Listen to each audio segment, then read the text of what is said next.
Hey everyone, I'm Jason, and this is your commentary on Genesis chapter 37. Before we begin, I just want to do a quick recap. We already went over the first quarter of Genesis, which went from Adam and Eve all the way up to Abraham. The second quarter went from Abraham up to Jacob. Third quarter went from Jacob up to Joseph, and that's where we are right now, covering the last quarter of Genesis, which goes over the life of Joseph. Now, Joseph is perhaps one of the greatest types and symbols of the Messiah, or Jesus, in the entire Old Testament. So as we go through here, just try and pay attention to some of the things that are going to happen in the New Testament as well. So, Genesis chapter 37. Jacob lived in the land of Canaan. It's a land where his father had stayed. Here's the story of Jacob. Joseph was a young man. He was 17 years old. He was taking care of the flocks with some of his brothers. They were the sons of Bilhah and the sons of Zilpah, his father's wives. Joseph brought their father a bad report about them. Israel loved Joseph more than any of his other sons. Joseph had been born to him when he was old. Israel made him a beautiful robe. Joseph's brothers saw that their father loved him more than any of them, so they hated Joseph. They couldn't even speak one kind word to him. Joseph had a dream. When he told it to his brothers, they hated him even more. He said to them, "Listen to the dream I had. We were tying up bundles of grain out in the field. Suddenly, my bundle rose up and stood up straight. Your bundles gathered around my bundle and bowed down to it." His brothers said to him, "Do you plan to be king over us? Will you really rule over us?" So they hated him even more because of his dream. They didn't like what he had said. Then Joseph had another dream. He told it to his brothers. "Listen," he said, "I had another dream.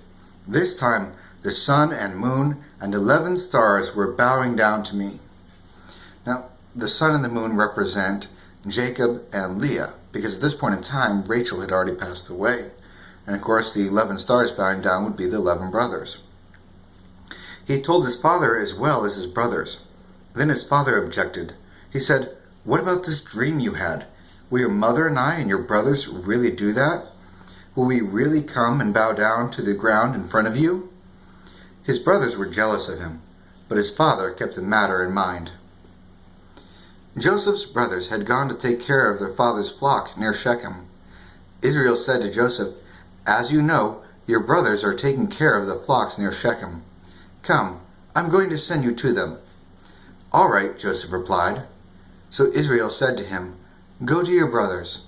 See how they are doing. Also see how the flocks are doing. Then come back and tell me." So he sent him away from the Hebron valley. Joseph arrived at Shechem. A man found him wandering around in the fields. He asked Joseph, "What are you looking for?" He replied, "I'm looking for my brothers. Can you tell me where they are taking care of their flocks?" "They've moved on from here," the man answered. "I heard them say, 'Let's go to Dothan.'" Joseph went to look for his brothers. He found them near Dothan, but they saw him a long way off. Before he reached them, they made plans to kill him. "Here comes that dreamer," they said to one another. "Come, let's kill him. Let's throw him into one of these empty wells. Let's say that a wild animal ate him up.